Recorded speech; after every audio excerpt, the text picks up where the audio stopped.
नमस्कार दोस्तों, स्वागत है आपका न्यूज वाले में। मैं रोशनी आज आपके लिए लेकर आई हूँ 10 मिनट में देश और दुनिया की 50 बड़ी खबरें जिन पर बनी रहेंगी आज सबकी नजरें। नुपुर को फांसी देनी चाहिए, एआईएमआईएम सांसद ने की मांग। ओवैसी की पार्टी को करना पड़ा डैमेज कंट्रोल। एआईएमआईएम सांसद इम्तियाज जलील की नुपुर शर्मा पर टिप्पणी के बाद पार्टी की ओर से सधा हुआ बयान जारी किया गया है। इम्तियाज जलील के बयान पर पार्टी ने ट्वीट कर नुपुर शर्मा की गिरफ्तारी और समय पर कार्रवाई की मांग की।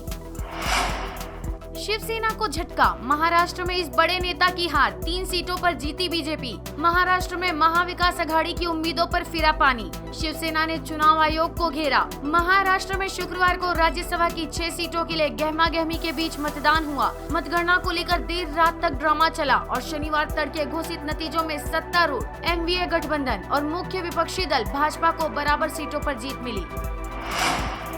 जर्मनी के सैटेलाइट पर अपना नियंत्रण चाहता है रूस, हाईजैक करने की कोशिश। यूक्रेन पर हमले के बाद रूस के कई देशों से संबंध बिगड़ गए हैं। कई पश्चिमी देशों ने रूस से पूरी तरह से अपने संबंध तोड़कर यूक्रेन को मदद भेजी, इसमें जर्मनी भी शामिल है। जर्मनी ने रूसी अंतरिक्ष एजेंसी रोसकोसमोस के साथ अपने सहयोग को समाप्त कर लिया है।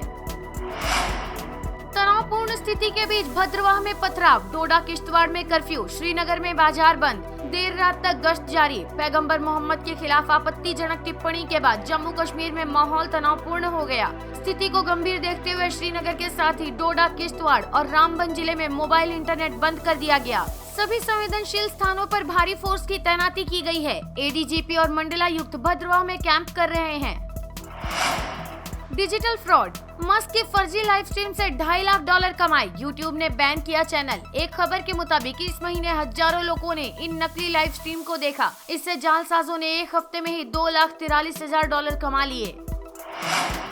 बंद के दौरान उत्तर प्रदेश में पश्चिम से पूर्वांचल तक बवाल, कई जगह पुलिस और दंगाइयों में झड़प। उधम सिंह नगर में प्रदर्शन, सहारनपुर में हिंसा के बाद हरिद्वार में अलर्ट। नुपुर शर्मा के विरोध में 12 राज्यों में प्रदर्शन। गृह मंत्रालय ने कहा पुलिस तैयार रहे। प्रयागराज में देसी बम चले, बवालियों के घर पर चलेगा बुलडोजर। 6 जिलों में 227 लोग गिरफ्तार। प्रयागराज में सबसे ज्यादा 70 गिरफ्तारियां। हिंसा के बाद प्रयागराज जिले में धारा 144 लागू। कई शहरों में हजारों लोग सड़कों पर उतर आए और प्रदर्शन किया। इस दौरान कई जगह पथराव और तोड़फोड़ की घटनाएं हुई। कुछ जगह प्रदर्शनकारी पुलिस से भिड़ गए, पुलिस ने उन्हें लाठियां फटकार कर भगाया। धीरे धीरे प्रदर्शन का दायरा 12 राज्यों तक पहुंच गया।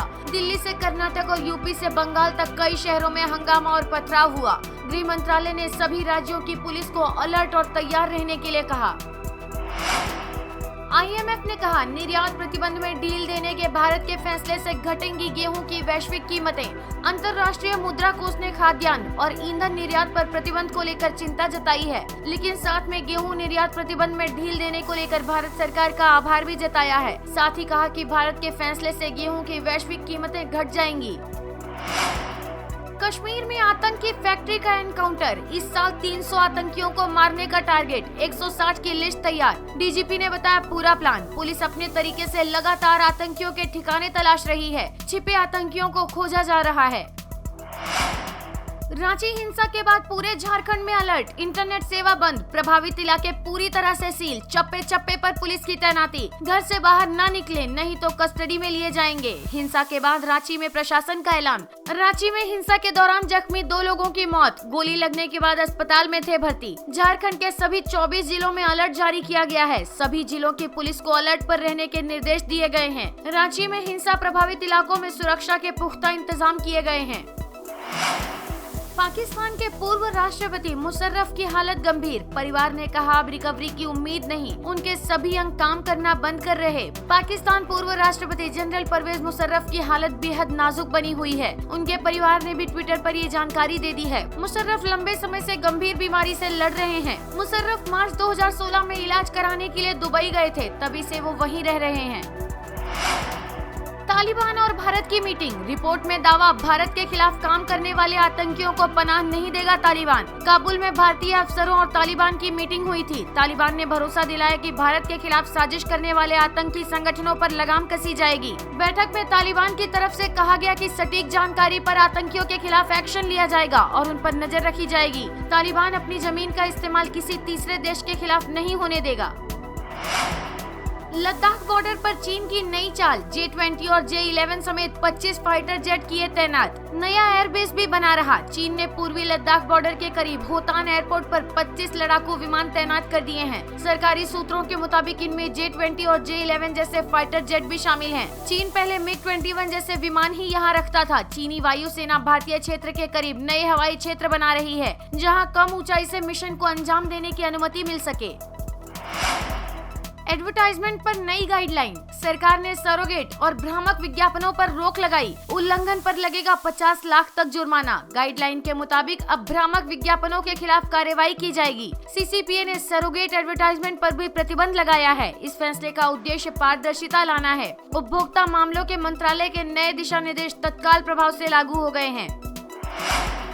8वीं क्लास तक पढ़ाने का मौका। TET के लिए एप्लीकेशन शुरू। 8 विषयों के लिए होंगे एग्जाम। टीचर बनने पर 35,000 से शुरू होगी सैलरी। एजुकेशन फील्ड में काम करने की चाह रखने वालों के लिए बेहतरीन मौका आया है। हिमाचल प्रदेश स्कूल शिक्षा बोर्ड ने अध्यापक पात्रता परीक्षा के लिए नोटिफिकेशन जारी किया है। जम्मू कश्मीर के पहलगाम में भूकंप के झटके। रिक्टर स्केल पर 3.7 मापी गई तीव्रता। यूपी में प्रदर्शनकारियों पर लगेगा गैंगस्टर एक्ट। जब्त होगी प्रॉपर्टी। बवाल के बाद एक्शन में योगी सरकार। यूपी में हिंसक प्रदर्शन के बाद अब आरोपियों के खिलाफ सख्त कार्रवाई की बारी आ गई है। जिन भी प्रदर्शनकारियों ने सरकारी संपत्ति को नुकसान पहुंचाया है, उनके खिलाफ गैंगस्टर एक्ट के तहत कार्रवाई होगी। नुपुर के बयान से बांग्लादेश में आक्रोश। नमाज के बाद हजारों की संख्या में लोगों का प्रदर्शन। नुपुर शर्मा के बयान के खिलाफ बांग्लादेश में प्रदर्शन हुआ है। राजधानी ढाका में हजारों की संख्या में लोगों ने सड़क पर प्रदर्शन किया। भारत के सामान को बहिष्कार करने की भी अपील हो रही है।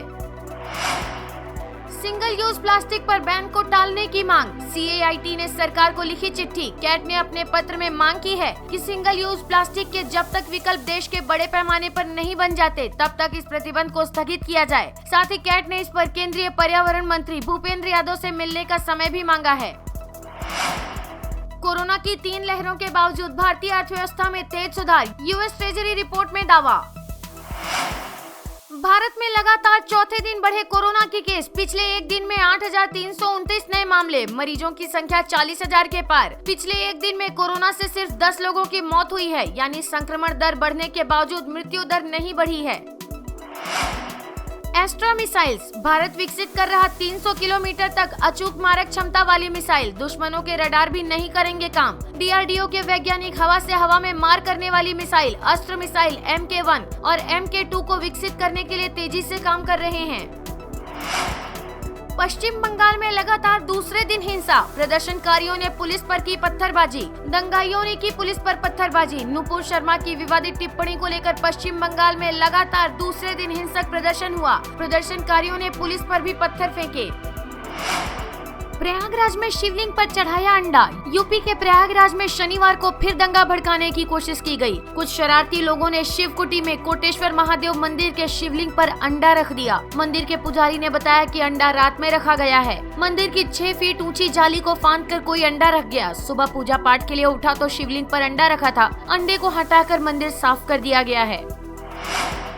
अलकायदा ने द्वारकाधीश मंदिर पर आतंकी हमले की धमकी दी। मंदिर की सुरक्षा बढ़ाई गई। आतंकी संगठन अलकायदा ने गुजरात के द्वारका स्थित सुप्रसिद्ध द्वारकाधीश मंदिर पर आतंकी हमले की धमकी दी है। अलकायदा की इस धमकी के बाद मंदिर की सुरक्षा बढ़ा दी गई है। राज्य सरकार, पुलिस और सुरक्षा एजेंसियां अलर्ट हो गई हैं। मंदिर की ओर आने वाले हर वाहन की चेकिंग हो रही है। वहीं शहर के हर बस स्टैंड और रेलवे स्टेशन पर भी टीम पैनी नजर बनाए हुए है। द्वारका जिला 3 तरफ से समुद्र से घिरा हुआ है, जो सुरक्षा के लिहाज से बहुत अहम माना जाता है। यहाँ हर रोज हजारों श्रद्धालु दर्शन के लिए आते हैं। वीडियो पसंद आया हो तो लाइक, शेयर और सब्सक्राइब करना ना भूलें।